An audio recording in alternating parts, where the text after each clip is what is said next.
Good morning, everybody. I just wanted to quickly say that we are getting started for this workshop, and Mario here will be the moderator, and we're just letting people enter as they come. So please mute yourselves already in the start so that there's no interference. And yeah, welcome. Mario, over to you.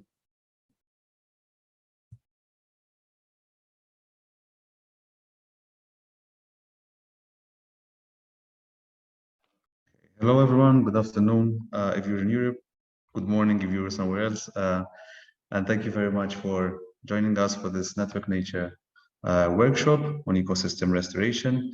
We will start the workshop immediately because we have very much a fully packed program, and we would like also to have some discussion at the end of this workshop with the panel and with the speakers today. So I'm Mario Balzan, and I'm the NetworkNature ecosystem restoration expert for this NetworkNature semester. And with my colleagues from ICLEI, I'll be moderating this workshop. This is the program for today.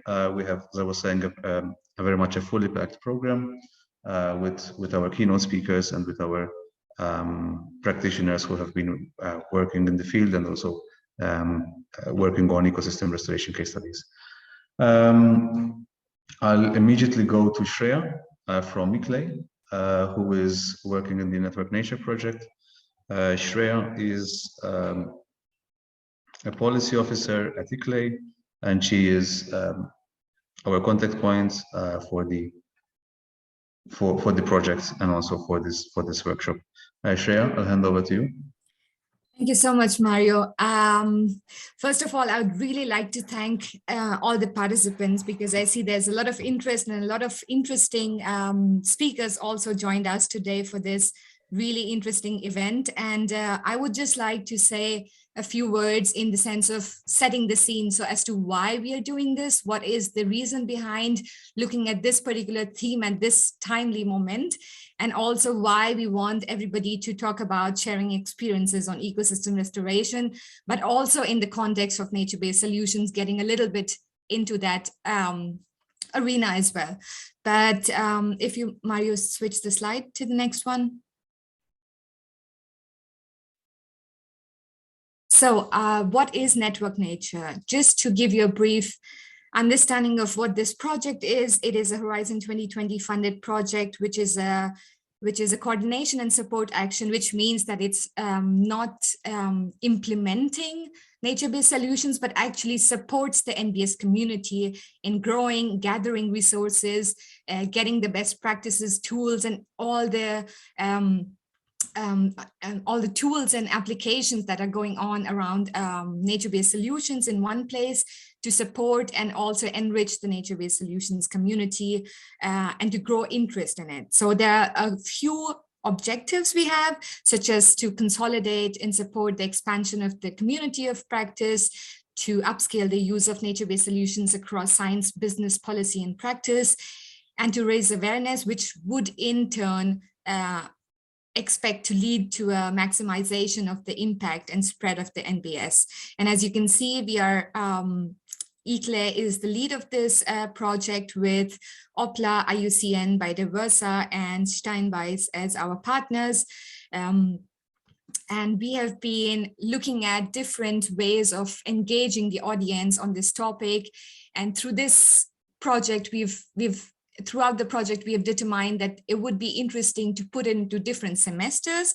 So we have in the past worked on the semester of nature-based solutions in times of the pandemic. So looking at the health and the well-being aspects of it, much more on the co-benefits of nature-based solutions. But now we moved, Mario, if you switch to the next slide.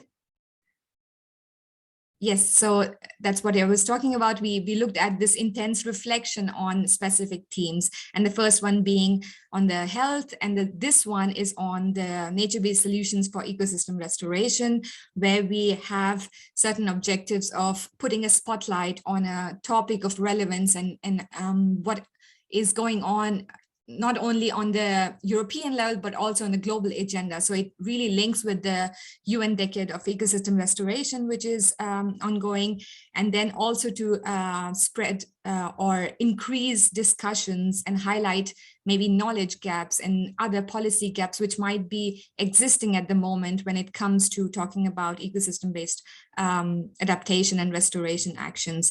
And we looked at a few key questions for ecosystem restoration theme. So what is it? How does it contribute to biodiversity? Why is there a need for ecosystem restoration? How can we consider if an ecosystem has been restored? And then also, how can we promote ecosystem restoration activities in general? So in this frame, we have decided, or we were thinking how to actually encourage interesting points of views from different sides. And that's why today we hold this event as our first event for this semester theme. And Mario, second slide.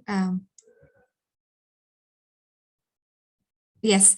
So before I say about the events and what's going to happen, I just want to show what we have been doing on the NetworkNature website and also the resources that we were talking about. We've made a selection of 30 resources on ecosystem restoration based on our big database, and these can be easily screened on the website as well, and you can see here that there are 307 resources, but they keep increasing over time. So there's plenty of interesting resources, tools, and methodologies that can be used to relate to when working on these topics, and also to be able to select it according to your specific interests. So is it more about societal engagement? Is it more on the nature laws and biodiversity laws that you want to read about? So there are a lot of different aspects that you can look at in these resources. Mario, the next slide. And there are different outputs that we produce, such as news, opinion pieces, blogs, case studies, and case studies are actually also what we have called for last year, and we got 45 cases, which Mario will be presenting in some time. And we also publish different books and research articles on our website to increase the knowledge base on nature-based solutions, but particularly on ecosystem restoration in this semester. Next slide, Mario.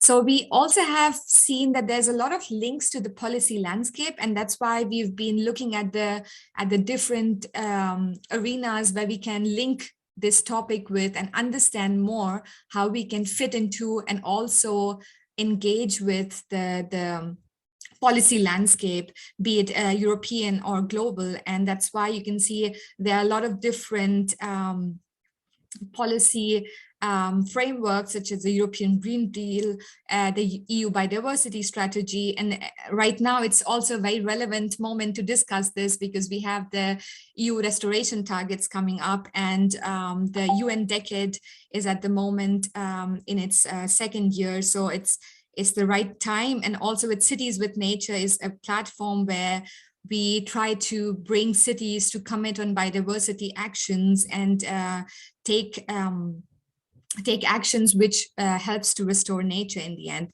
So there's quite a array of different policy frameworks that we try to cater and balance and get more, let's say, understanding and also support to these. And just towards the end, I would like to say, if you can switch to the next slide, Mario. Towards the end, I just want to say that this is being the first workshop on sharing experiences of ecosystem restoration as a nature-based solutions today is just a beginning. So we start this discussion, but of course, given that the semester ends by the end of March, we would only be able to do one more very dedicated session on nature-based solutions and ecosystem restoration topic in the Nature of Cities Festival, which is towards the end of March. And there we would really like to have you all join us to explore further and also understand from the European Horizon 2020 portfolio what is going on ecosystem restoration, and and the different maybe challenges and bottlenecks, but also solutions that they have found in the meantime through the projects. So thanks a lot. I think that's my last slide, or maybe there's one more, Mario, just. Yes, thanks a lot. And please, you're all welcome to look at the NetworkNature website. Also sign up to receive any further information. And if you have any questions, you can always write to us on hello@networknature.eu, or I will also post my email address for you to write any questions you have. But I will leave now the floor to the speakers to present their work around ecosystem restoration. And over to you, Mario. Thank you very much, Shreya. We will have questions at the end, and I invite our participants and the audience and to basically to enter questions in our chat, and also the speakers, if possible, to answer questions that any one of our participants may have basically in the chat. Our next speaker is Thierry Lucas from the United Nations Environment Programme. And we from Thierry Lucas, we very much like to hear about the United Nations Decade on Ecosystem Restoration and the work going on there at a global level, of course, which of course influences also what happens at the regional and national levels. So I pass on the words to you, Thierry. Thank you, Mario. Thank you to the organizers for inviting me to this session. I'm happy indeed that we talk about networking, because networking is really important for the decade. So I'm Thierry Lucas. I'm the head on biodiversity for Europe. I'm also the lead person in Europe for the restoration decade, together with our colleague from FAO. So the United Nations Decade on Ecosystem Restoration started, as you rightly said, Shreya, 1 year ago in 2021, and it will run until 2030. Next slide, please, Mario. So the background, the discussion started in 2019, where we had a General Assembly resolution to prevent, to halt, and reverse the degradation of ecosystem worldwide.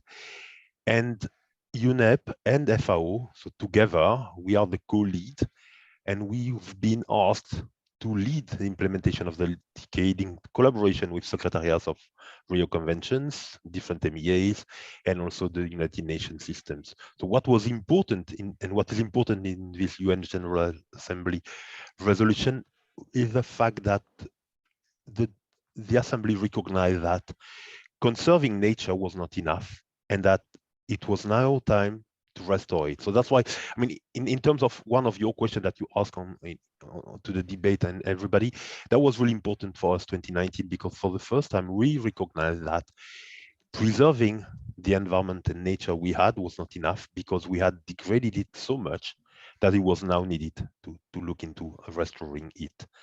Next, please.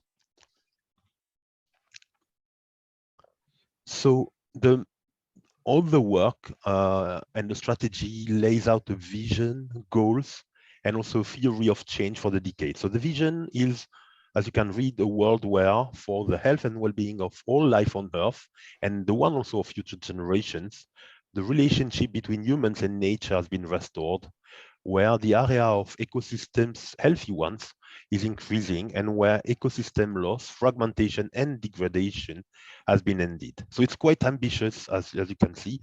And the UN Decade will address mainly 6 main barriers to catalyze a global movement to promote and implement large-scale restoration. So the 6 barriers that the project is looking at are, first of all, public awareness. And that's why when we started the decade, it was really important. It's really important that we are vocal and we talk about the decade. So each of you present today, I mean, 80 of you, it's really important you talk about it.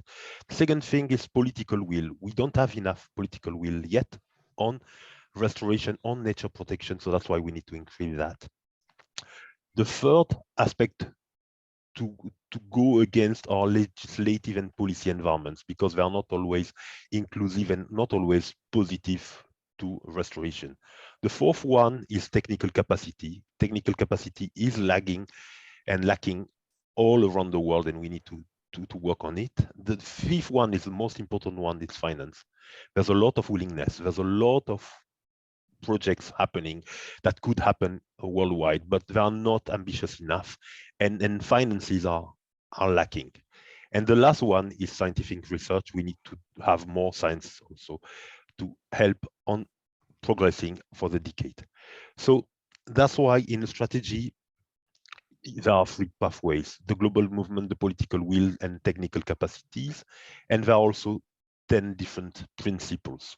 So I'll let you read about the principles, but what is important to understand is that we have the three different pathways. The pathway number one will generate a peer-driven, participatory global movement to work a lot on upscaling restoration. We have the know-how, we have a lot of initiatives, but what we need to do is to upscale them. The second pathway will foster the political will so that leaders in the public and the private sector can support also the global movement. And then finally, the third pathway is there to catalyze research and development and to generate technical capacity, which is needed to ensure that we have big restoration agenda. Next one, please, Mario.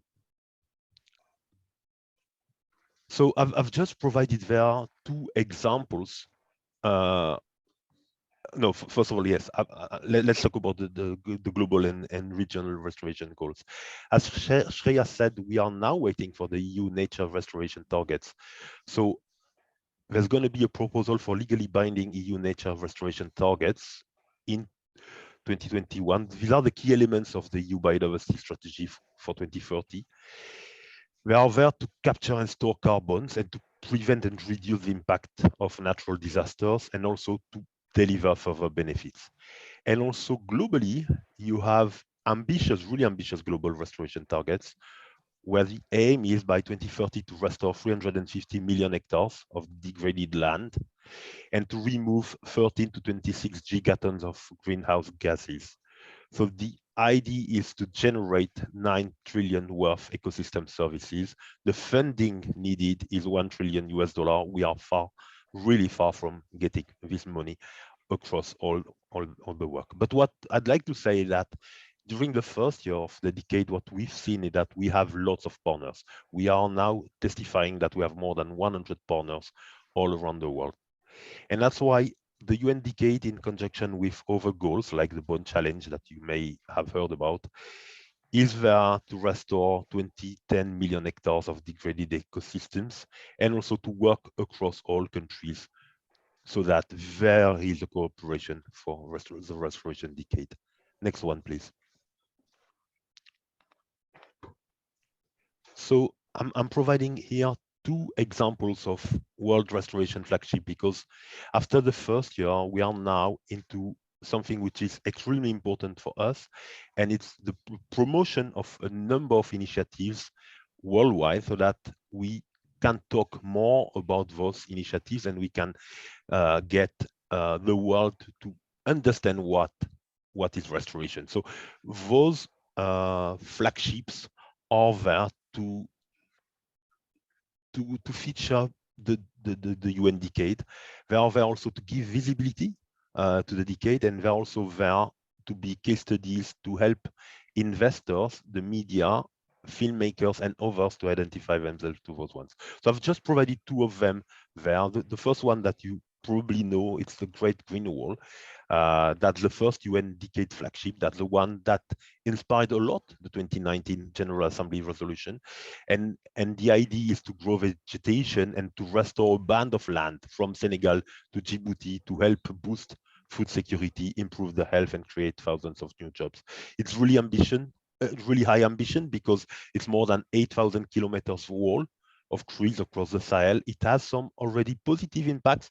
We've been able to see that in some parts of this long barrier, there's been a lot of good progress. In others, the ambition is really high, and what is needed is more political will and also a lot more finances. The second project I wanted to mention on your right is about small island developing states. It's a cooperation between many cities around the world to restore and protect a reach to reef management. It's about seascape management approach. It's about coral protection and restoration, and it's also about developing new sustainable blue-green economy transition there. Next one, please. So thank you. I wanted to go just very quickly on all those points. I'll be there until the end of the session to answer any question. And as you said also, don't hesitate to put those in the discussion and I will respond there. Thank you, Mario.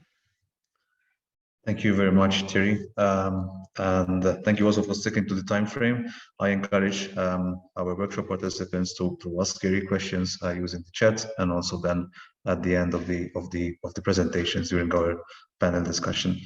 Okay, I'll take this opportunity to invite Benjamin Kasper with us who's an environmental policy advisor at the European Commission. DG Environment. Can I just, Mr. Kasper, if he's here with us? I am. Can you hear me? I'm here. We hear you perfectly. So thank you very much for joining us, first of all, and really are happy to have also a representation of the European Commission at this workshop. We wanted to ask you basically to give us a short overview of the EU Nature Restoration Law, which we've mentioned now in the previous presentations, and if you could provide us with an overview basically of the objectives of the EU Nature Restoration Law and your insight about how this restoration law will transform landscapes in Europe and maybe seascapes in Europe in the next years, in the years to come. Thanks. Yeah, no, I'm super happy to be here. I'm just looking at the agenda and the groups and everything you're doing. It's for me incredibly exciting. I've worked for a long time in DG Environment, and I've been working mainly on urban environment policy. And the last couple of years, my specialty has been urban greening and that side of the nature restoration law, which we've been working on, and the biodiversity strategy. So I'm in that biodiversity strategy team for DG Environment. But about a week ago, I was also given the nature-based solutions dossier, which has come over from Karen Zaunberger, just from the European side. So for me, this is super interesting to be here and listen and learn. But I'm also, of course, very happy to tell you what I can about the nature restoration law. But the timing is, well, it's good and bad in that it's not an official proposal from the Commission yet, but we are currently in this inter-service consultation phase. So it's a very intense time where we finished drafting it, we finished doing the impact assessment, but now we're discussing it in-house before it goes out. But the proposal should come out. The plan is on the 23rd of March. So it'll be going soon to be translated and everything. So we're really at the last few weeks before it goes in. I'm very excited about it. It is essentially, I think, a little bit groundbreaking because it is a legally binding set of targets for all ecosystems across the whole of the EU land and sea. So we're not targeting a few areas and saying we have to restore these areas. We are everywhere is implicated. Now that doesn't mean that, so obviously by defining restoration, well, we could talk about that for a long time and I'm not going to go into the detail right now, but there will be, we want to restore all ecosystems to good condition. And obviously if that is a semi-natural ecosystem, that would be the highest level of condition attainable, because obviously you can't, a perfect condition would be that we humans were probably not around. Anyway, that's a whole different story. So we cover marine, we cover coastal, we cover rivers, wetlands, grasslands, forests, agricultural land. I was working on the urban ecosystems, was my specialty. So we have actually targets for urban ecosystems as well, looking at urban green space and tree canopy cover. We also look at the species of habitats, so the habitats of certain types of species. So we've got, it's a pretty big undertaking. I think it's extremely ambitious. We're starting from the basis of those birds and habitats directives, which the nature directives, which we already have, and the marine ones as well. And we're focusing on those with specific targets to make them legally binding. But then we also look at outside those areas to areas previously not covered by the nature directive. So by 2030, I think there is an implication of a good percentage of EU land should be restored to good condition or in that direction. And by 2050, I mean, all ecosystems should be on the route to being in good condition.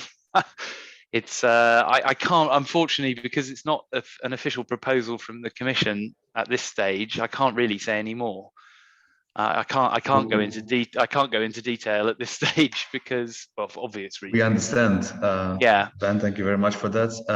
Well, we have a question from the workshop participants. If you you can answer, maybe you'll give us a scoop. I saw it flash up about that, which basically means are the targets set per country, per ecosystem? I'm not sure if you can answer this, but it would be nice if they are by country. They are by country and by ecosystem. In some cases, it depends, of course, on the nature of the target. I mean, for each ecosystem, the approach is slightly different because each ecosystem has different implications for different types of stakeholders. So for an urban ecosystems, it's at the local authority level, whereas for river restoration, it's something else, and for pollinators. But I mean, obviously, it being legally binding, it has to be country-based fundamentally, because legally binding means that if the targets are not met, there is some sort of legal ramification or implication in the medium term. There is obviously the process is not that on day one, on March the 23rd, everything is completely set and finalized and finished. That just isn't going to be possible. But there will be, you know, the different member states will have to make nature restoration plans and put those in place and show how they're going to do it. And we will be delineating the areas that are specifically implicated and agreeing what is exactly good condition means in some cases where it's not already clear. So it really is, it's very wide ranging and I would say quite, it's quite authoritative. I think it's pretty exciting. And ambitious, I guess, as well, and from what you were saying. Well, I mean, I've been working in nature and biodiversity policy for years. Almost anything that we propose, I think, ends up being ambitious because it often meets with some difficulties in implementation. So yeah, I think this is particularly ambitious. But the point is that we have to have, this is a key part of the Green Deal. Nature restoration has now been very, very clearly linked by the President in the Green Deal to being part of climate change, part of the Green Deal, and this bigger story, and this has to happen. So and the biodiversity strategy basically lays down everything I've said in it, and it's been supported by the Council and supported by the Parliament. And the Parliament, you know, their message to us was, you need to propose a nature restoration law to make sure that our ecosystems are in good condition. Now, if we propose this on March 23rd, I would be very pleased because I think it means that we'll be going into the COP15, showing our hand as leading the way. Thank you very much, Ben. There's a few questions for you on the chat if you'd like to answer them, and I also invite you, if possible, to stay with us until the end of the workshop for the panel discussion. We'll move on to the next presentation by Ravik Niebrug. I hope I said that right. Who is a senior advisor with the Agriculture and Land Use Change team at WWF Germany. He's trained as an agriculture engineer and human geographer and has worked on various aspects on landscape governance and land restoration. Okay, Rafik, I'll pass on the word to you, and this is the first slide. Thank you, Mario. Thanks for having me, and it's a real pleasure to present some of the work of my colleagues today. Just a quick note, WWF Germany is a member of the UN Decade on Ecosystem Restoration, and the focal point is my colleague Barbara Bendandi, who unfortunately couldn't be here today, so I'm presenting on her behalf some of the work that we're doing. Next slide, please. The other direction. Sorry for that. Yeah. Yeah. So we've come a long way, obviously, since the Bonn Challenge and the target that was set for 350 million hectares. You've seen, we know some of these commitments that are being made either under LDN, land degradation neutrality, under NDCs, under the biodiversity strategic action plans. And now, of course, we're at the UN Decade on Ecosystem Restoration, which my the previous speaker talked about. There's also some other initiatives going, Latin America 20 by 20 or AFR 100. The last one is, for example, focusing on African countries committing to restore 100 million hectares. So yeah, there's a lot that we've done in the last decade. Next slide.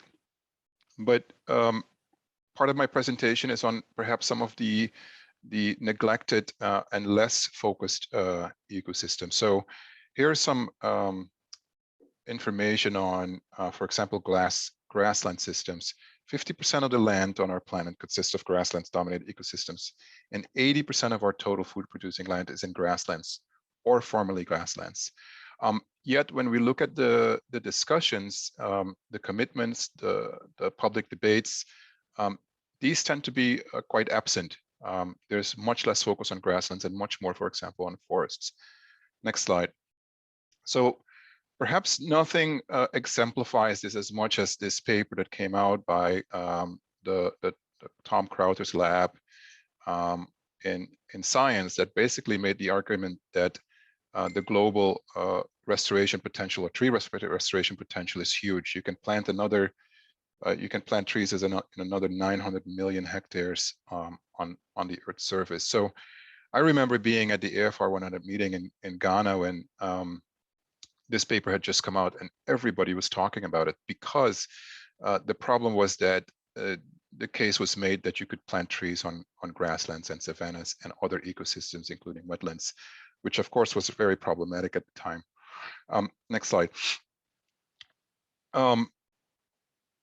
So what the interesting thing about that paper, though, I think, is that it did a huge service to the community that is working on these systems, because we ended up starting to have much more debate, many more publications, really focusing on the importance of grasslands, grasslands restoration, grasslands management, protection, etc. So WWF has been part of this this sort of narrative and discourse to really bring the importance back to these systems. Next slide, please.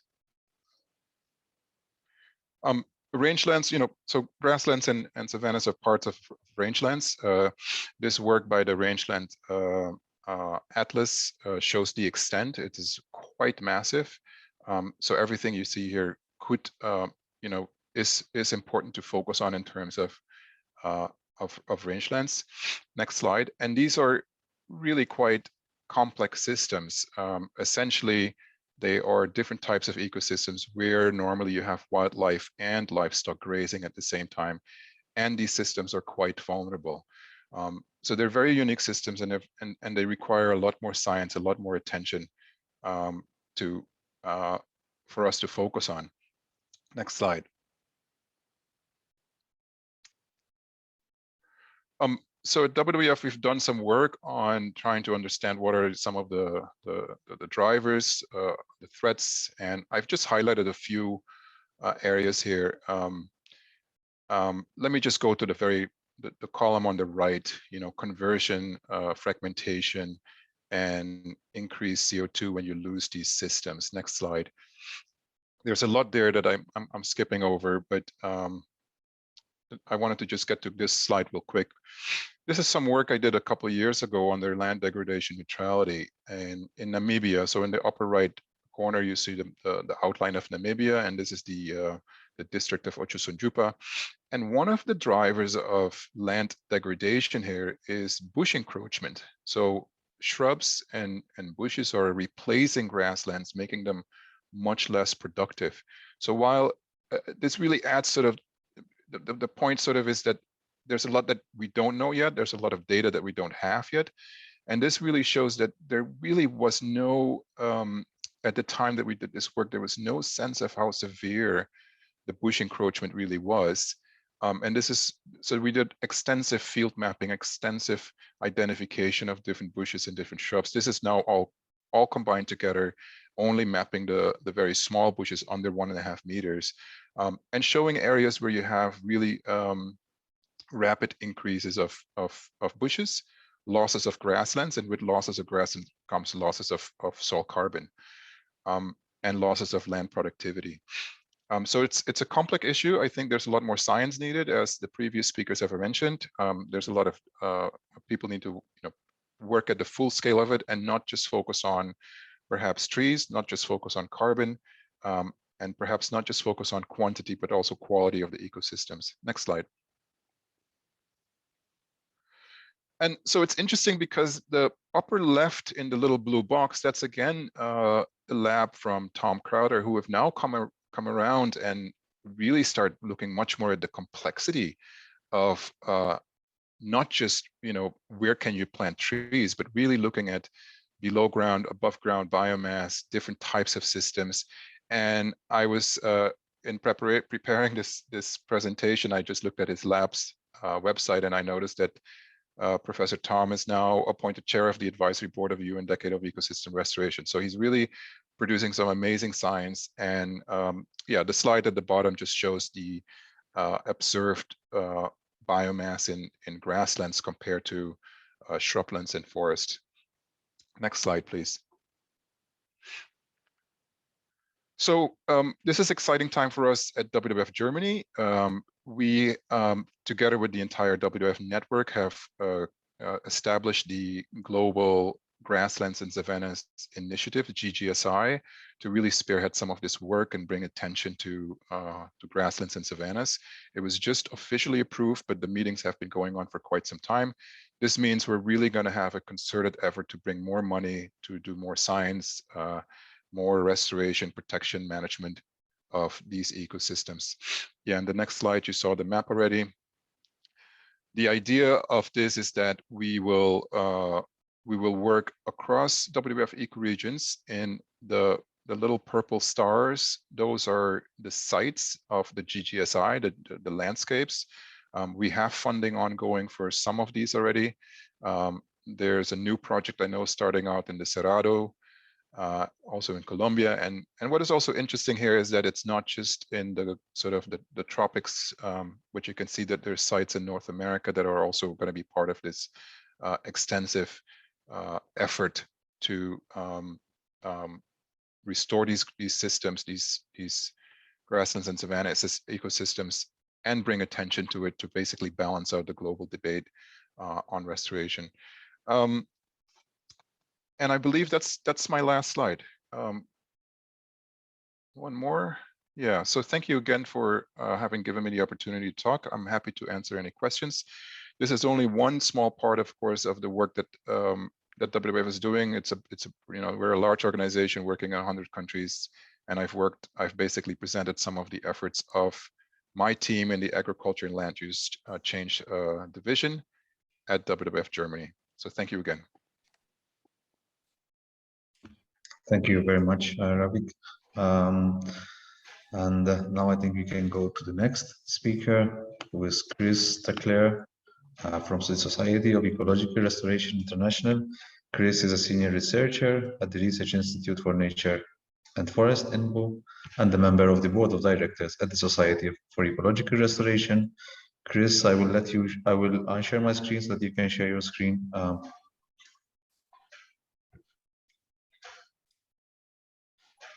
Do you see my screen? Yes. Okay. So hello, everybody. Thanks for the invitation, also for contributing to this very interesting workshop. The title of my presentation is Concepts and Framework for Upscaling Ecosystem Restoration.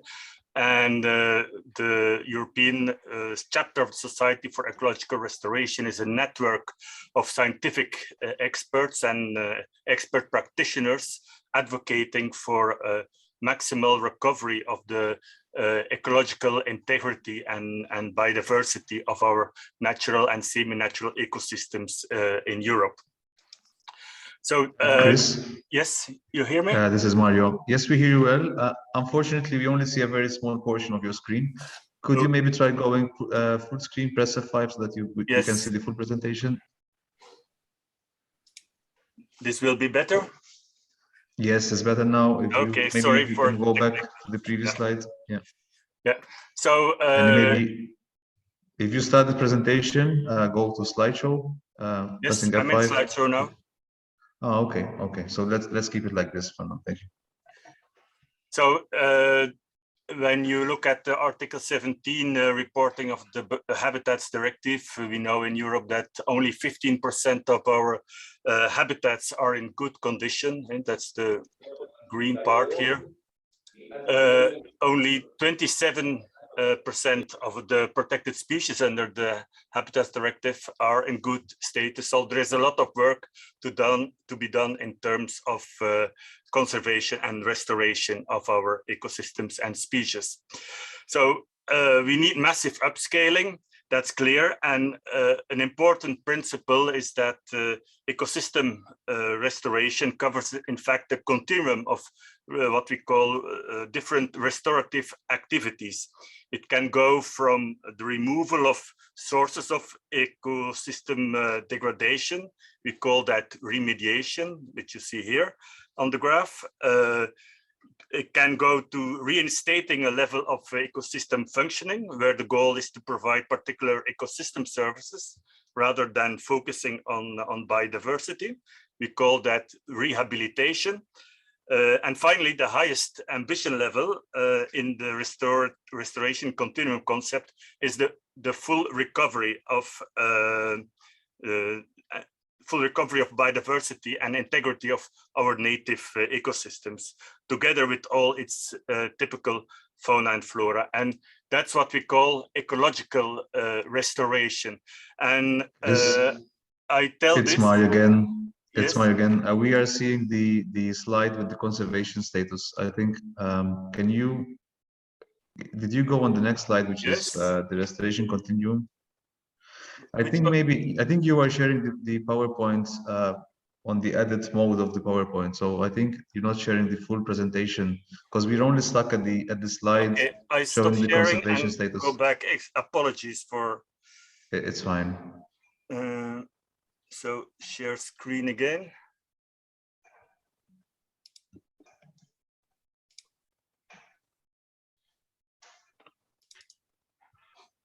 And we see the same screens, Chris. Yes. So basically, we're seeing the PowerPoint presentation, but in the edit format, not in the slideshow format. I'm now in slideshow, and I can. Do you see the presentation moving now? No. We're seeing the slide with the restoration continuum concept. If you want, I could also. Can you see it? Can you see it like this? Okay, but try going to the next slide. Then. Yes. Yeah, that's fine. Let's do it yes. like this then. Okay. So Thank sorry you. for. So I was telling you about these differences in the restoration continuum concept, and why is that important is when we talk about ecosystem restoration and nature-based solutions,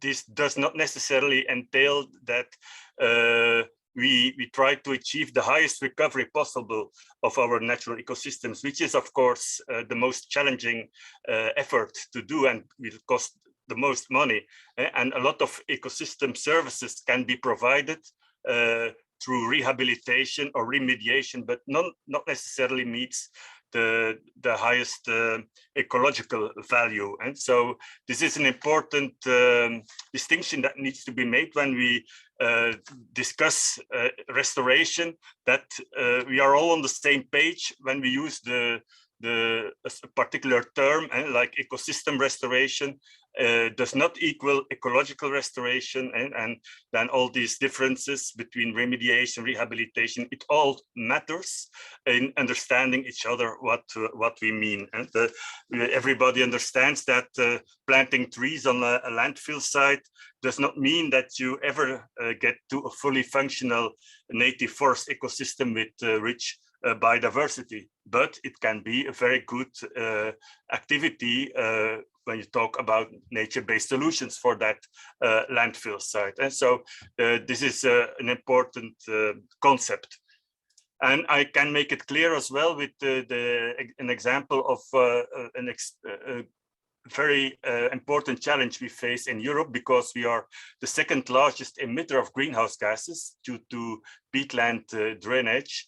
And so remediation could be here a reduction of a few of the pressures on that system, let's say reduction of pesticides and a little bit less drainage maybe, but of course that will not matter for biodiversity, and you still have an intensive agriculture landscape. What we need to do on these drained peatland stalls is to massively re-wet them. And rehabilitation could look like this then, where we have this transition into a form of wet agriculture or wet forestry, also called paludiculture or carbon farming, which has some biodiversity values, but is still far away from what the reference situation is for this kind of ecosystems. The original system was a raised bog, and what we advocate for is that at least within the protected areas in Europe, we should aim for the highest recovery possible of these reference ecosystems. And of course, we understand that in other places, it's not necessarily to go to the highest ambition level. There's another way to present this restoration continuum. Maybe you saw that graph earlier, but I think it's a very nice presentation of when you start from degraded ecosystem condition and you go to intact ecosystem condition, that you have to cross barriers. First, there's an abiotic barrier where you have to change where you have to meet the goals in terms of physical chemical conditions, and so the ambition goes up. And then at a certain point, you need to go through a biotic barrier where you have all your species back, and then still you need to do proper management to allow for full recovery of your ecosystem. So ecological restoration is real at the upper right corner here, and it tries to achieve fully functional ecosystems. Again, nature-based solutions or ecosystem restoration can be perfectly done here on this graph somewhere, and not necessarily here. But we need to avoid greenwashing, that in our protected areas we do restoration and are stuck in that condition instead of going to the upper corner. So an important principle is also that ecological restoration is informed by native reference ecosystems while considering environmental change, meaning of course that in some cases it's not possible to go back to the original pristine state of nature. And the situation may have changed too much to go back to its original state. So the reference condition for a restoration project can be described then according to key ecosystem attributes such as the absence of threats, physical conditions, species composition, structural diversity, ecosystem function, and external exchanges, connectivity, etc. So these different attributes can be defined or measured by identifying different indicators that are selected to describe the quality or ambition level of each attribute, which in turn allows for the evaluation of the baseline of your restoration project or the starting condition of your restoration project, and to monitor progress restoration. So this is what you see here. We call this the recovery wheel. Here you see all the attributes and sub-attributes, and on each attribute you have one or more indicators that you measure, and you have 5 levels of ambition. And here you can see the baseline situation, and of course the intention is that you go as much as possible to the level 5, and for instance 10 years later, based on the measurement of your indicators, you can see the attributes where you had made the necessary progress, or you can see the gaps where you need to do additional measures. So the monitoring is, of course, really essential if you want to achieve the goals for full recovery of ecological functionality. So where we are in terms of the legal framework, in EU, it was already addressed by Ben Casper, but we have a lot of binding restoration targets and directives and regulations. And now we have indeed the nature restoration regulation that is coming up, and that will compensate for our negligence of providing deadlines to some of our goals that we defined in the Birds and Habitat Directive. So we very much welcome now that there will be clear deadlines. There will also be targets in terms of area and quality for ecosystems. And also we talk about necessary improvements for agriculture and urban ecosystems, a reverse of decline of pollinators, all things that are addressed in the biodiversity strategy will also come up in the restoration law, hopefully. And of course, also for the forestry areas, we need a lot of improvement there as well in terms of health and resilience of those forests and the typical biodiversity that can benefit from all kinds of restoration measures in those forestry areas. The Water Framework Directive didn't mention the barriers problem, so this is now also dealt with in the restoration, in the nature restoration law, and of course we hope that there will be also something about drained peatlands and the highly needed rewetting of them.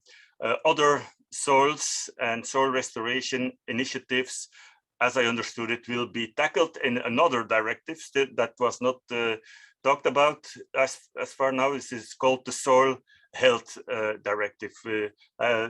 Ben can probably tell more a bit. I think they will start working on it in the second half of the year. And there are the non-binding restoration targets, which are very important. It's, for instance, the pledge that the member states in the EU need to do for designating 30% of the EU's land area and 30% of the sea for protection and restoration. And they will need to be effectively managed, and we will need to have clear conservation objectives, measures, and monitoring in place. So this is indeed very ambitious. And yes, this is some slide that I have some effects, but I will.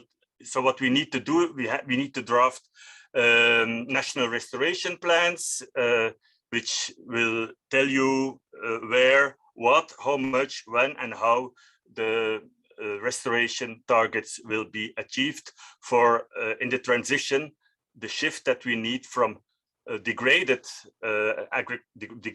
semi-natural ecosystems and the shift we need back to natural ecosystems. So for the last few slides, I want to give this example. So the pledge by the end of 2030 from the member states on the 30% protected area. Imagine you have this pristine area 100 years ago. It's a peatland area. And now it is fragmented with 2 Natura 2000 sites and a nature reserve on top. And of course, what the intention is to restore this original peatland area, and by converting the intensive agriculture and stop all the drainage to make it possible to go back to hydrological conditions that are needed for the recovery of these more robust wetland area. So this coincides with a number of goals for the nature restoration law, where we know that in the Natura 2000 sites, some parts are reported as being in favorable condition, other parts are reported to be in unfavorable condition. And what we see is that also what is called good condition often has space or of room that is as in need for even improvement in terms of abiotic conditions, in terms of resilience for climate change, so that you still have the need for additional restoration actions, even in the areas that are in so-called favorable condition. And you see that the ambition level increases when you go to the unfavorable parts. And if you go to the orange sides here, where you make the connectivity between the fragmented areas, you need to invest in massive recreation of your ecosystem. So the red arrow indicates you have to overcome a lot of problems to achieve the highest recovery possible. So this is really the highest ambition level. And then you have surrounding your protected areas, you have climate buffer areas, or whatever you call them, where the main aim must be to reduce pressures. And for instance, less fertilization, less use of pesticides, less drainage, restoring the hydrological system within the agricultural land surrounding the protected areas. So this is then the goal you have here, where you stop at this level, this ambition level. So in the end, this is the conclusion, and this you see that for different parts of our ecosystems all over Europe, we need to define the measures, the goals, the targets, and it will be a very complex exercise, and we will need everyone on board talk the same language, and fostering for a high ambition. Otherwise, we will fail in achieving these goals once again. So, and I end with this slide where I like to promote the standards of good practice for planning and implementing ecological restoration. If you want to know more about it, this is a publication of the Society for Ecological Restoration. You can download it for free here and learn how you learn best practices on planning and design of your restoration projects, implementation, monitoring, reporting, and post-implementation maintenance. And these principles and standards are endorsed by the major international global groups active on restoration. So thank you for your attention.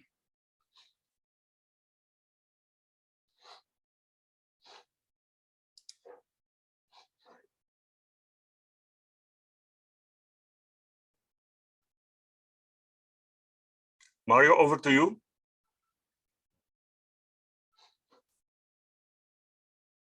Mario, are you facing difficulties with? Okay. Yes, so thanks a lot. I think now we move on to the part about, we've heard from the UN Decade, we heard about the EU restoration laws, and we also heard about the benefits of actually looking at the differences between ecological restoration and ecosystem restoration, as well as NBS. So now we are getting to the point of discussing cases. And before we get into that, we would like to have Mario Balsan with us to just share a little bit about what we have done at NetworkNature, what we did in terms of collecting these really interesting cases that we have, and what analysis has been done so far. So Mario, over to you for that. And then we discuss the cases in a bit. Okay, Shreya, can you hear me now? Yes, we hear you. Okay, thank you. I was having some problems with the Zoom taskbar, but now solved. Thank you very much. I am working with NetworkNature as ecosystem restoration expert for this semester. What we did basically during this semester is try to share experiences, try to get the community together by submitting case studies about ecosystem restoration, and also by bringing people together, such as what we're doing here in this workshop and another workshop which is being planned for the end of March, which was also mentioned by Shreya earlier on. So I'm just giving a brief presentation about this particular exercise that we have done here. When we started the ecosystem restoration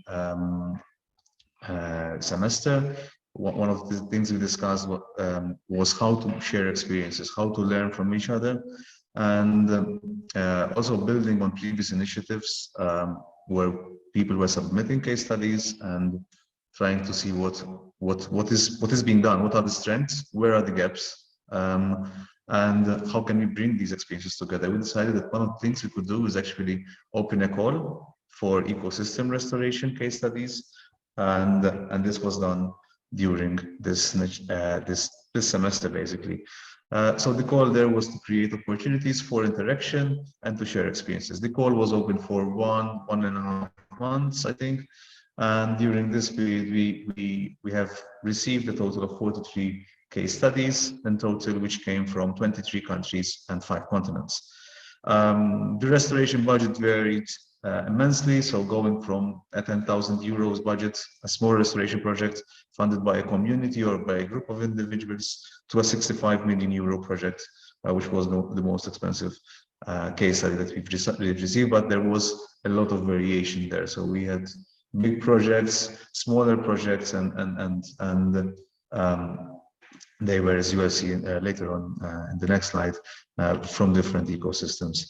And one thing that we've noticed was that there was a significant effort towards involving the communities, towards establishing co-ownership. So it's not just about restoring nature, or, I mean, that's very important, but there's also a process of establishing participation and seeing what the community wants and how to basically be involved and have co-ownership. Well, we offer the number of possibilities for ecosystem types. Of course, representing all ecosystems across the globe is a daunting task and a very challenging one, but we use the European ecosystem assessment to identify a number of ecosystems and then allowed for users to submit other ecosystems for their case study. And here, as you can see, most of the case studies from urban ecosystems, but we also had 14 case studies from marine ecosystems. So these were also very much dominating our data set. We also, because we are thinking in this semester of ecosystem restoration as a nature-based solution. Now, when we talk about nature-based solutions, we often want to address specific societal challenges. And the European Commission identifies also through its publications a number of societal challenges that can be tackled or that are often tackled using nature-based solutions. So we asked each case, the submitter basically to identify the specific societal challenges that were tackled through ecosystem restoration. And these were the responses. So as you can see here, tackling biodiversity loss or improving biodiversity at least was the main challenge which was identified, as well as building climate resilience, increasing climate resilience. Then around 1/3 of the case studies, water management or waste regeneration, mitigating nature and climate hazards, and green space management associated with them. Again, each case study could identify different societal challenges, and this was often the case. These varied by ecosystem. So here, taking the 2 most represented ecosystems, urban ecosystems and marine ecosystems, there is variation. You see that biodiversity and climate resilience are the 2 most often tackled challenges, but then there is variation also depending on the ecosystem type, which can be summarized most effectively in the form of a heat map, which basically on your x-axis, on the x-axis, you can see the societal challenges. On the y-axis, you can see the ecosystem types that I was mentioning before. And you see that for all ecosystems, or for nearly all ecosystems, the societal challenges that are often tackled using ecosystem restoration project, or at least in our data set, which cannot be considered as being representative of all the ecosystem restoration case studies, but is a group in itself. But there, biodiversity and climate resilience were the most often tackled challenges. So biodiversity loss and the issue of climate resilience. But you see also that, for example, developing new economic opportunity was very much tackled through cropland, also through marine ecosystems, if I remember correctly, and natural and climate hazards was associated with projects in sparsely vegetated lands and lakes, water management issues tackled using through restoration of rivers and then waters, but also grasslands, rigs, and cropland. So this is the first analysis that we've done basically with this group of case studies, which we plan to develop this further. And it also shows that there's some gaps, at least, there are some challenges which are not being tackled using ecosystem restoration approaches. And this is basically where you see lighter colors in this heat map. So going forward now also to the next presentations, we have invited a panel of 3 speakers today who are with us. And these speakers basically have a number of case studies, or one case study or a number of case studies depending on the speaker. But these case studies are actually tackling different societal challenges through ecosystem restoration. So we've received 43 case studies, we've received 43 excellent case studies, but we really thought that these 3 panel speakers could provide a very nice overview of excellent ecosystem restoration projects. We also, and we will mention this later on, we also plan to have another workshop where we invite again all case study submitters basically with us to discuss and to develop collaborations in the coming months. And this was my next slide, and it's just an introduction basically to the next set of speakers, the next panel basically, who have been doing some excellent work on ecosystem restoration. Shreya, is that okay? Can we? Yes, we hear you, Mario, but there's a bit of lag, and also maybe if you switch off the video, it might enhance the audio quality a bit. I'm done, Shreya. I think we can now go to the next speaker. Yes, perfect. So let me do that. If you change the slide, Mario, for me, then I can quickly introduce. So now we would just quickly like to welcome Flavia Araujo. I hope I said it right, but from WWF Brazil, and they've also submitted us some case studies, and Flavia will be presenting it now. And Flavia, feel free, you can just say next slide, and we will try to get that one after the other. Flavia. Thank you. Good afternoon. I appreciate the opportunity to share the Guararaba case. And before starting, I apologize for my English. I will do my better. Next, please.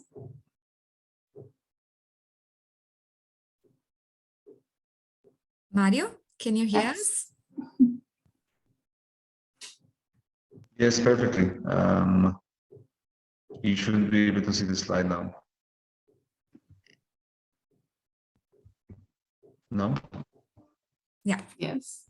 Next.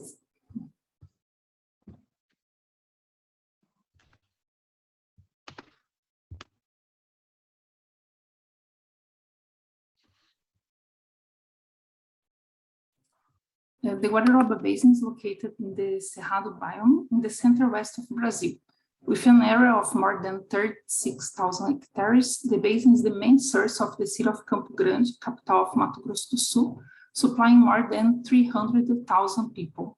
In this area, there are 64 rural producers whose main activity is livestock. Next, please.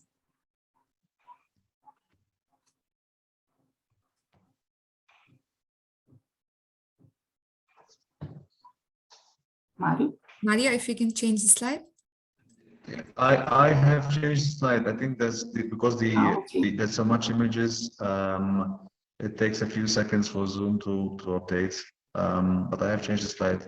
So I'm showing the slide, Flavia, with title Environmental Protection Area. Okay, thank you.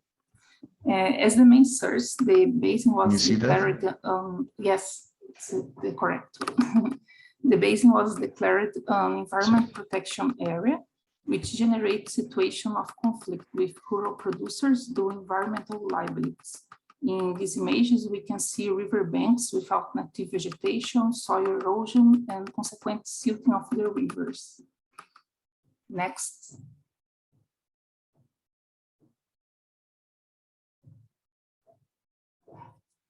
In 2010, the programs Água Brasil and Manancial Vivo were started in the region with the aim of changing these scenarios from conflict to partnership.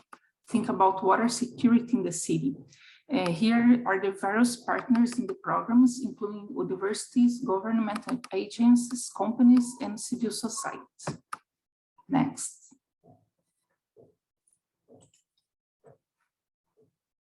For this transformation, the paradigm shift was for the rural producers be valued as a provider of environment service. The change strategy includes social and product chain diagnosis, territorial intelligence analysis, and work groups that promoted the implementation of actions in the field. Next.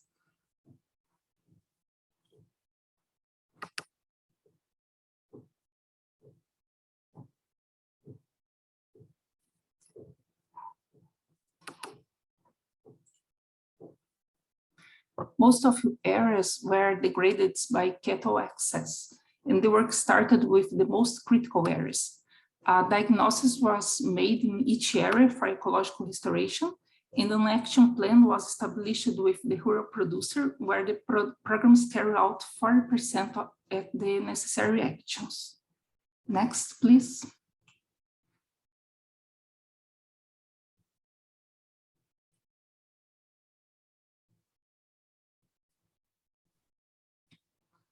This action plan, in addition to ecological restoration, includes water and soil conservation actions and the fencing of forest fragments, degraded areas close to springs and rivers to allow the natural regeneration. Next, please. The ecological restoration was carried out in a limit of 50 meters closer to water bodies, always after their vegetal characterization. Here we can see one area before and in process of restoration. Next, please.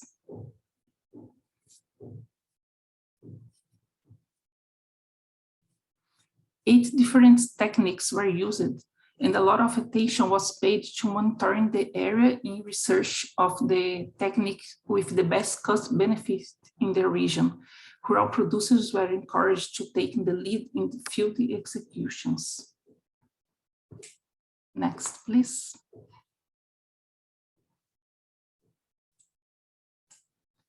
One of the great challenges was to have seedling of species suitable for the region. To overcome this challenge, a partnership was established with nurseries and quilombola communities, which were trained to collect seeds. This small network of seeds brought extra income to families with empowerment of humans. Next, please. And this entire process was carried out with much university involvement, which developed research and trained qualified professionals. Next one.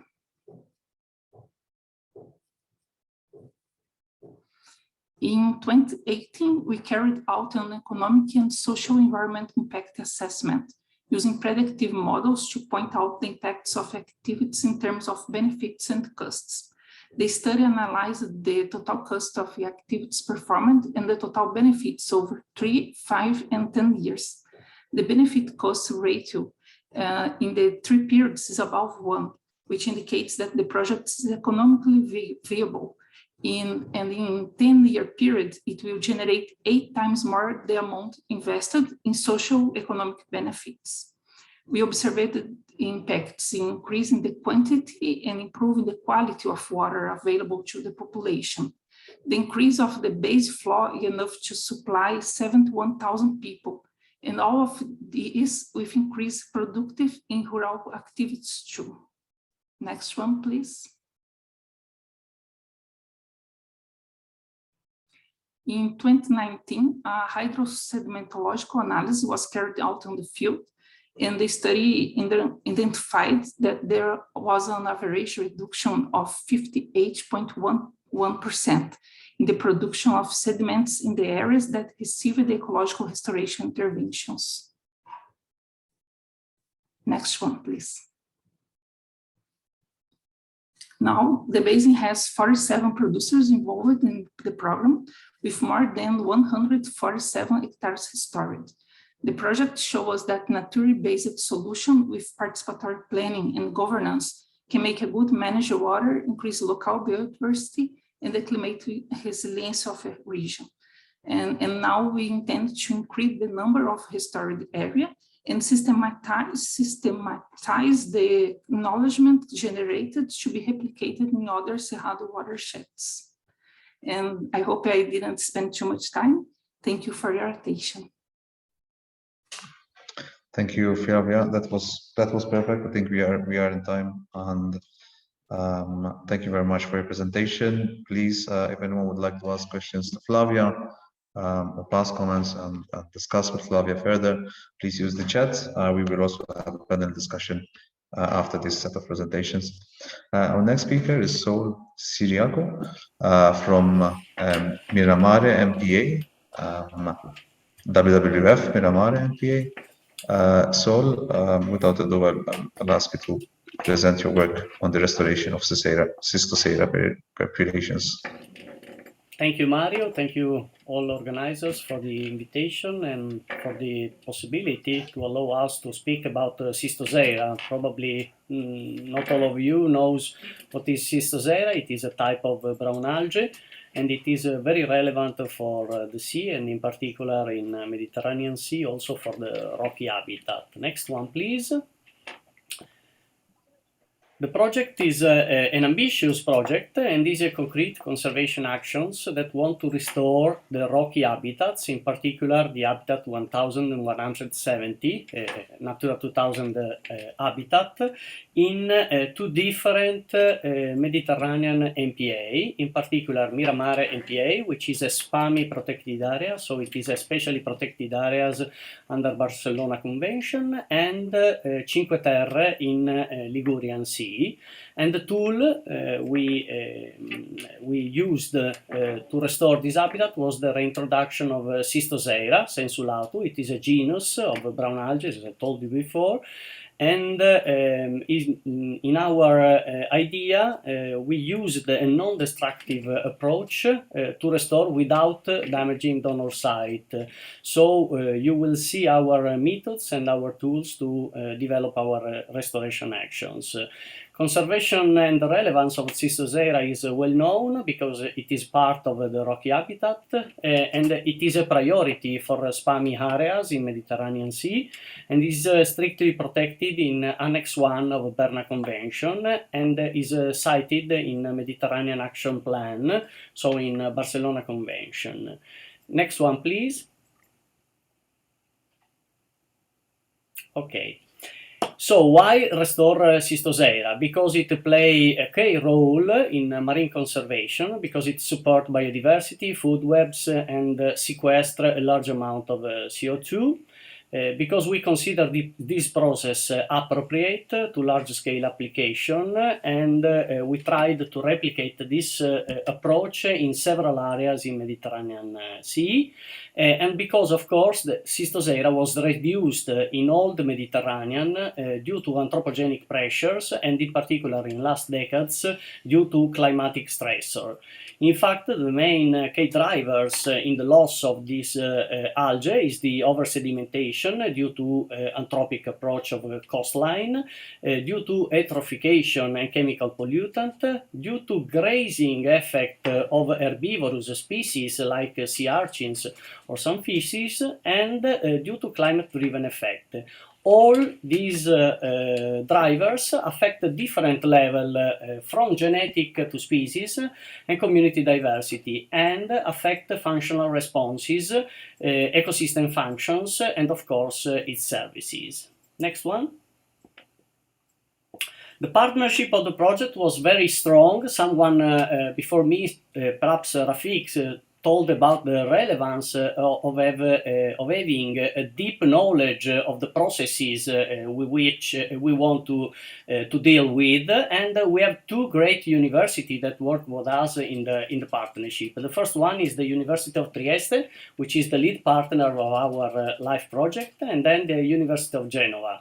Then we have 4 protected areas. 3 of these are in Italy: Portofino, Cinque Terre and Miramare are in Italy, and then we have a national nature park in Slovenia, Strunjan, which is our donor site. And then, at last but not least, we have a private company who helped us in development of communication actions and some technical issues. Let's say that for we told about.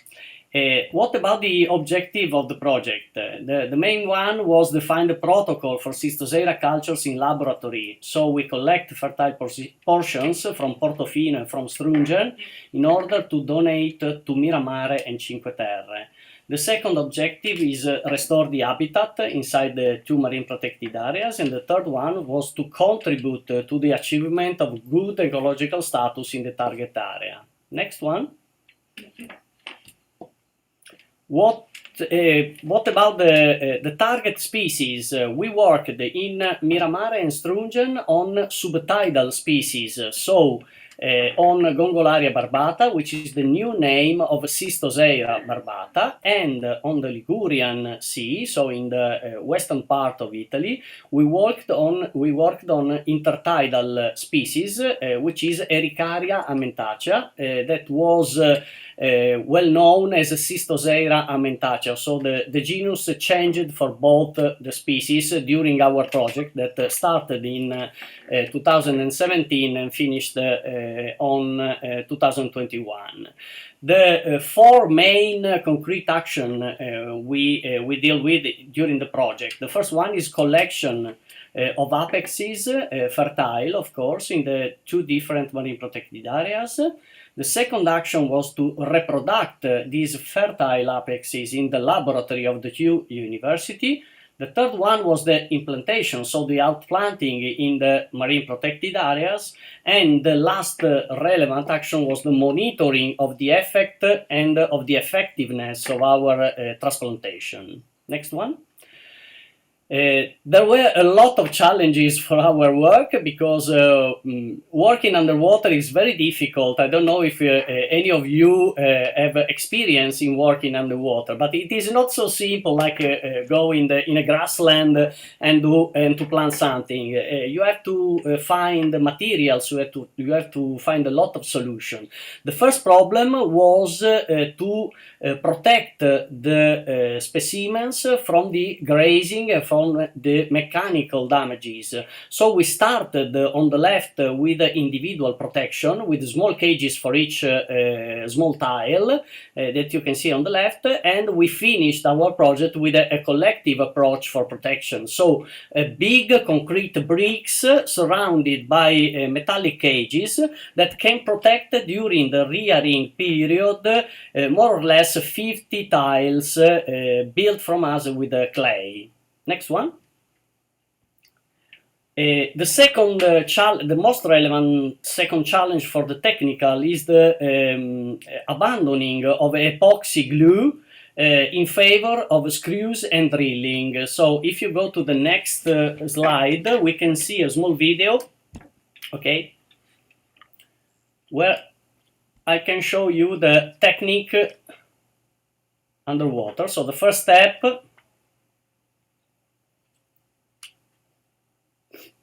is to drill, of course, and screw. Mario, can you go faster? Or you can go at the half of the video, thanks. Okay. So the second is to carefully screw the tiles, of course.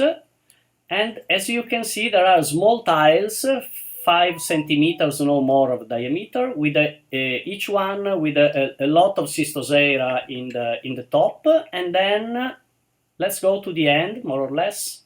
Thank you. Okay, this is the situation after 8 months. Okay, too much. Okay, so you can see how they grew during these 8 months in the Rocky. So they will probably will start their natural resilience in few years, we suppose and we hope, of course. So next slide, please. What about the results? The first results was the number of cultures. We made for the intertidal zone 6 events of cultures. We cultured 2,000, more or less, 2,000 tiles with more than 200,000 grown juveniles. We transported 1,200 clay tiles to receiving sites. All of them survived to the transport, and at the end of the transportation and outplanting activity, the ecological quality was recalculated with the Carlit method for the coastline, and it changed from good to high value. Next one, please. For the results in the subtidal, we collect 8,000 fertile. Okay, thank you. 8,000 apexes. We made 6 barbata cultures. We had 1,500 culture tiles, and we transplanted more or less 1 kilometer of coastline that was restored with Cystoxera barbata in Miramare. Next one. So I'm going to ask you to end the presentation if possible, because we are running a bit out of time. Yeah. That is fine. Yes, this one is the replication in Mediterranean Sea. Let's go. Okay, so we reach more than 1 million people as a citizen, and we had a lot of divers involved in the process to public awareness activities. So we had a lot of remote and in-presence events, more than 50. Let's go ahead. Okay, we developed some didactic tools. We made some summer camp and educational activities inside the marine protected areas. And of course, we reached a lot of press release visibility. Thank you. Thank you very much. So, and sorry for rushing you for the last few slides. I hope we get also some time for questions, and also please let's have questions in the chat if everyone has questions. Okay, let's go to the next presentation by Juan David Amaya and Jamie Hernandez from the Connexus Horizon 2020 project.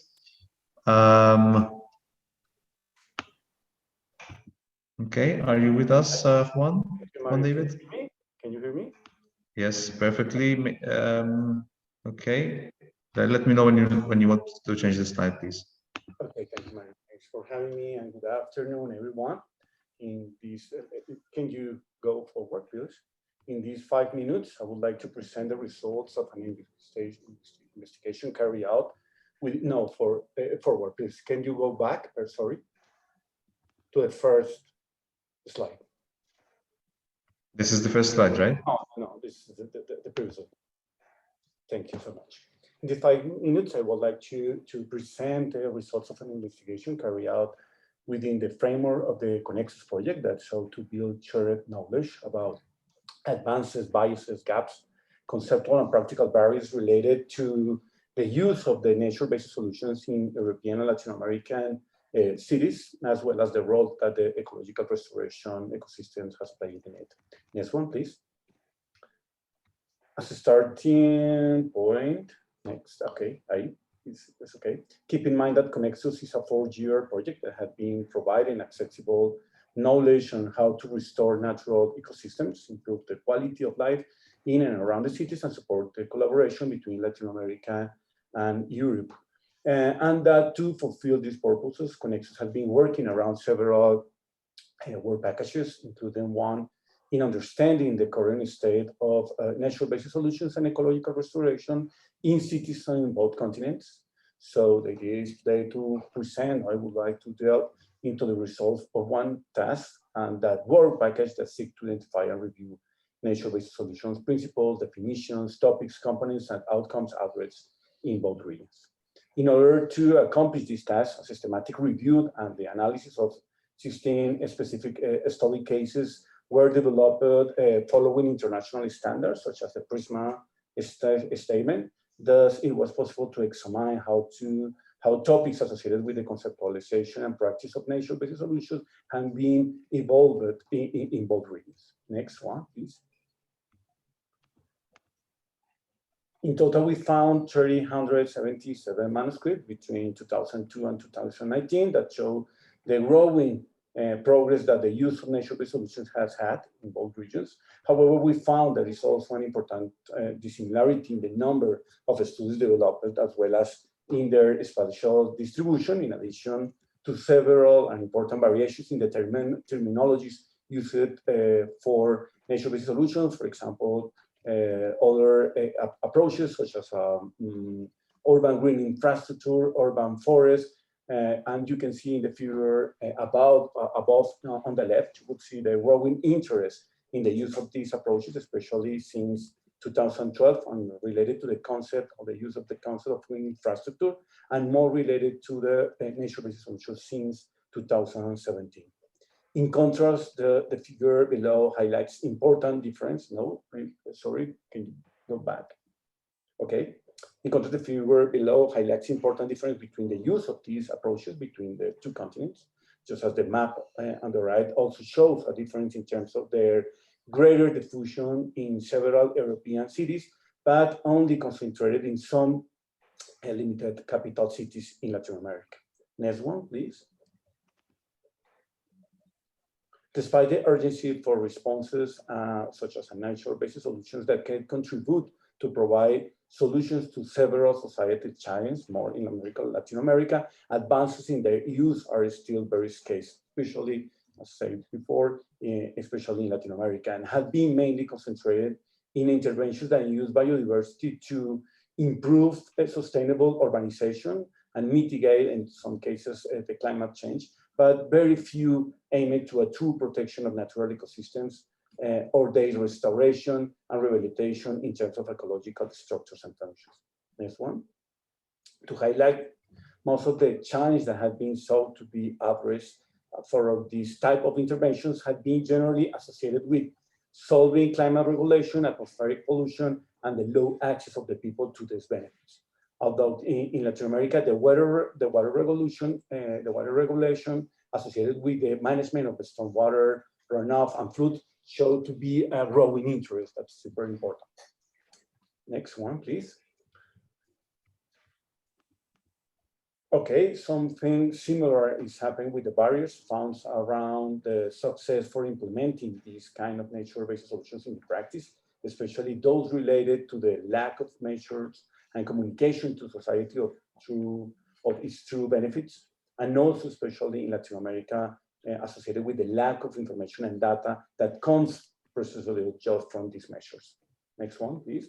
All trends that were validated and corroborated in the 16 study cases in cities of both continents, but in this case, we found something really important, that is how those gaps between cities in Europe and Latin America in the use of nature-based solutions or urban green infrastructure or urban forests have been closing, with examples in which the use has been solving several issues around similar societal challenge, for example, associated with the ecological connectivity, water management, or green access.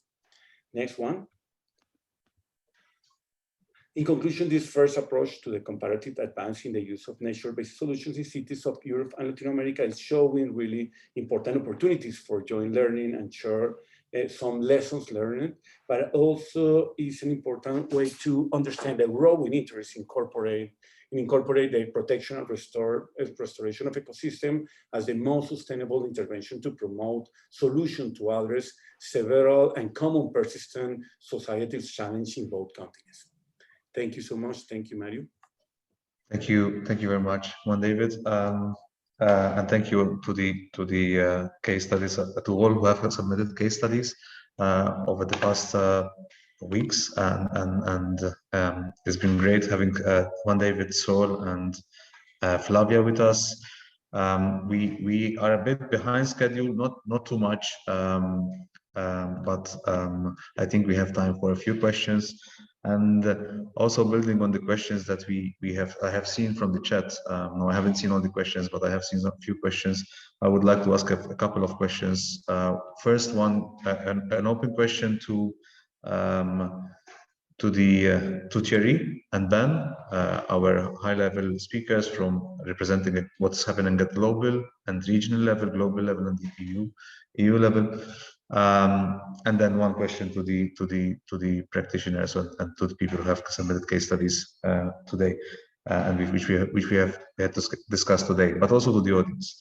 So the first question to Thierry and to Ben is basically how can we deal with the complexity regarding something like, for example, ecosystem functions. We have seen that in our discussion today, in our presentations, often the term ecosystem functions, ecological functions come up, and these are also mentioned in a way also in terms of methods and in terms of targets.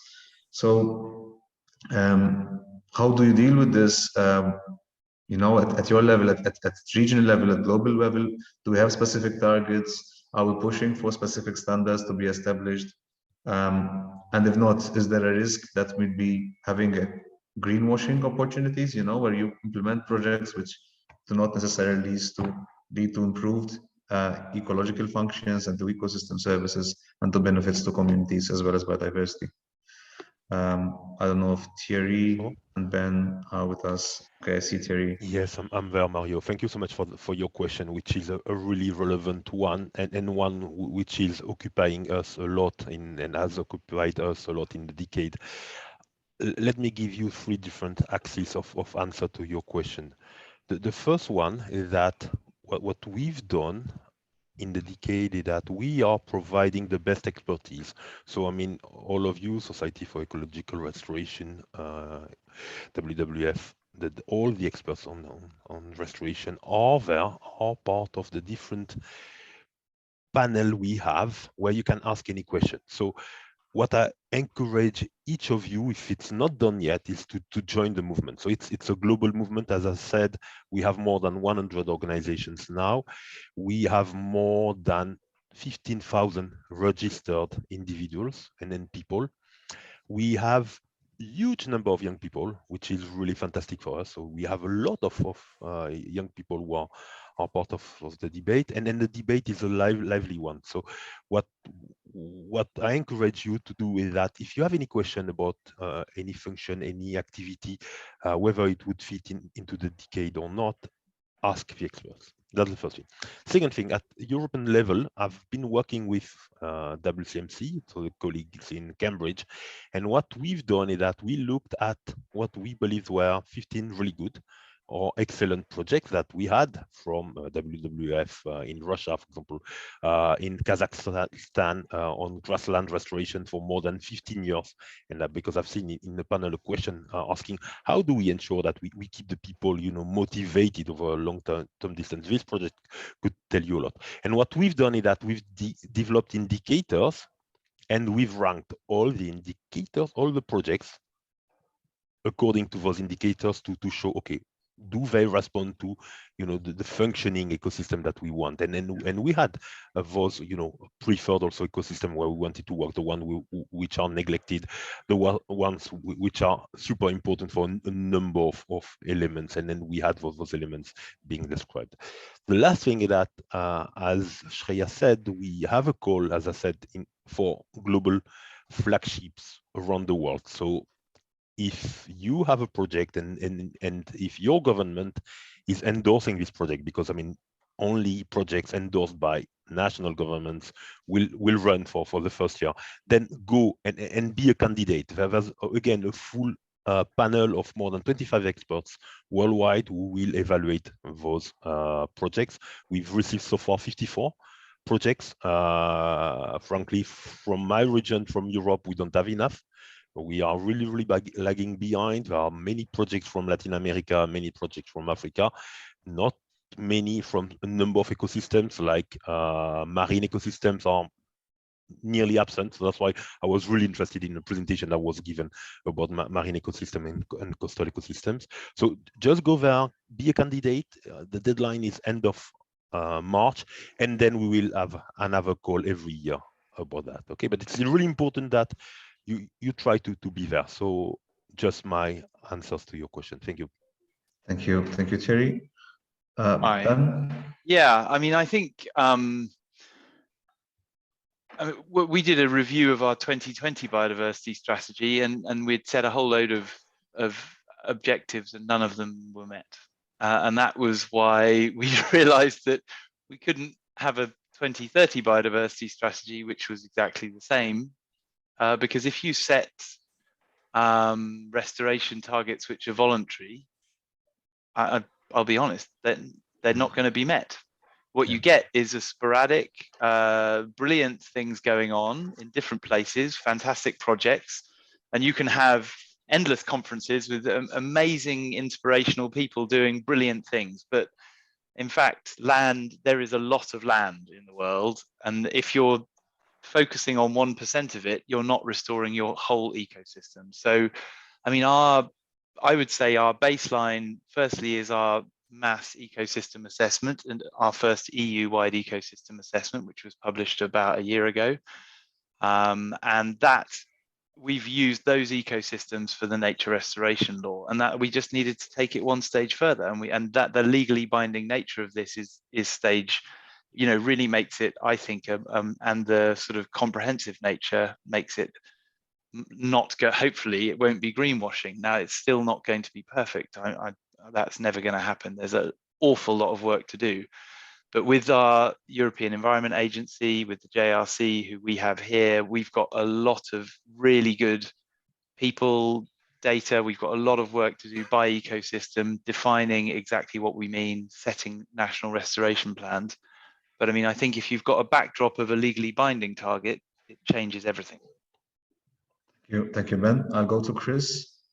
Yes, my opinion is that what we absolutely need to achieve, preferably at member state level, is a plenary group of experts where the best practice exchange can happen and shared with all the stakeholders and all the practitioners that are out there and are in need of this knowledge. The knowledge transfer is absolutely crucial. There is a lot of knowledge, some things we don't know yet, and we need to research for some things, but a collaboration between scientists and practitioners, to me, is essential if we want to succeed in these ambitious targets, especially for the ecological restoration. So dealing with these very complex ecosystems where you often need to have insights how these ecosystems function at landscape level, where you need to know how the hydrology, the groundwater fluxes are influencing your system, and for dealing with all these challenges, these best practice exchange is absolutely crucial, preferably in your own language. So there's a language barrier in Europe, and for everybody speaks English, but when you go to the practitioners in the field, then English is not the language they choose for getting acquainted with the insights you need to have. Thank you, Chris. So what I get from Thierry, from Ben, Chris, is establishing a global movement, a global collaboration, developing relevant and good indicators to monitor what is happening on the ground, establishing flagships, successful projects, which basically share experiences, legal targets by Ben again, which of course change everything, and providing guidance and bringing people together, which Chris mentioned. And Ravik, I'll go to you next. Thank you.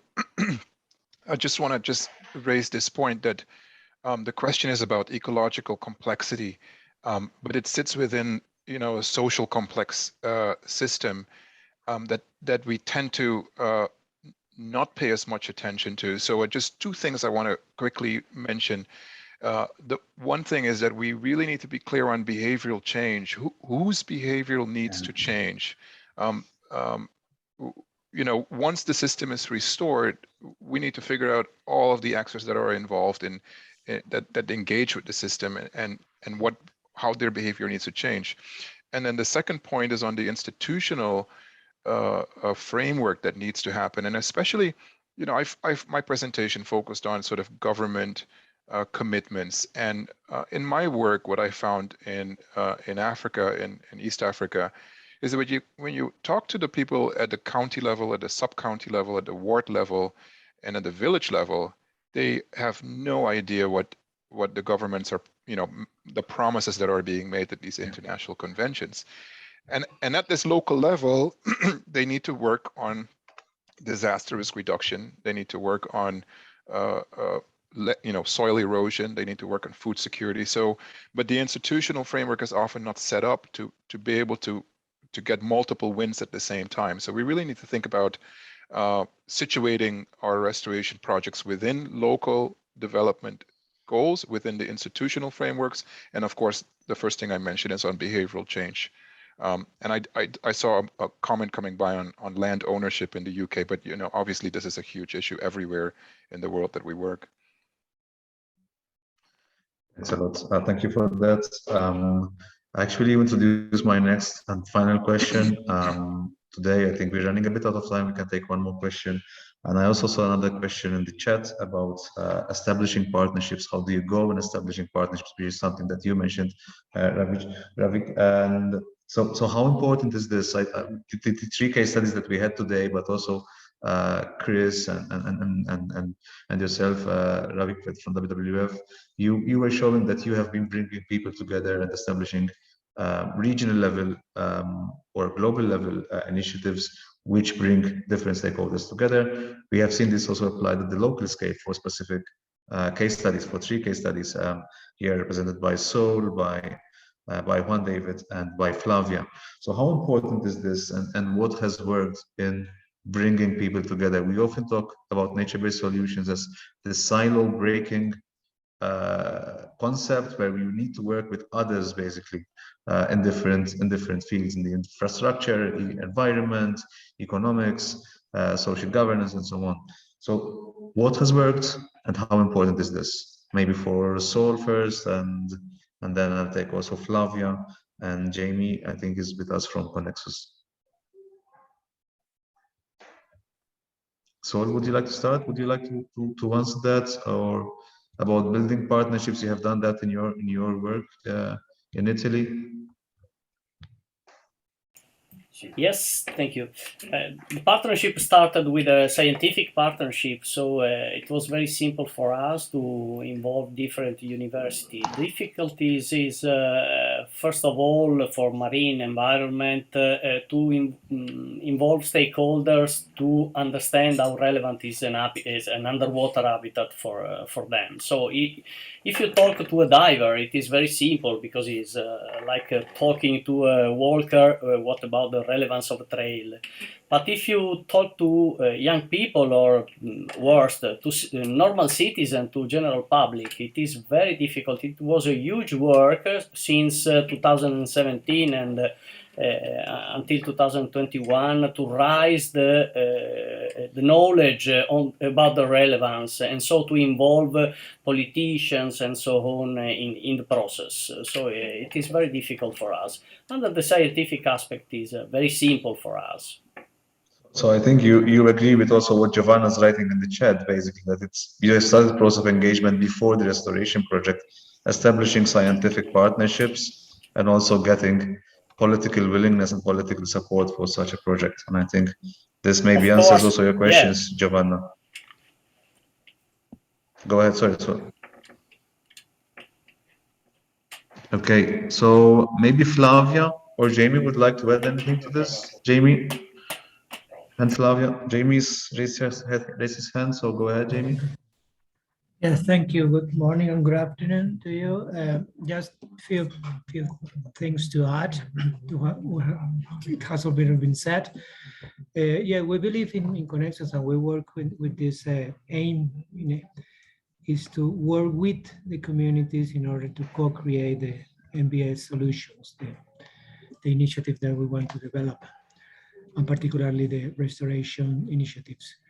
It has been, well, we are working as Juan David was saying, in 7 different cities, 4 in Latin America and 3 in Europe. And the experience has been very interesting, but very challenging at the same time, because there are different times, different objectives, different perspectives.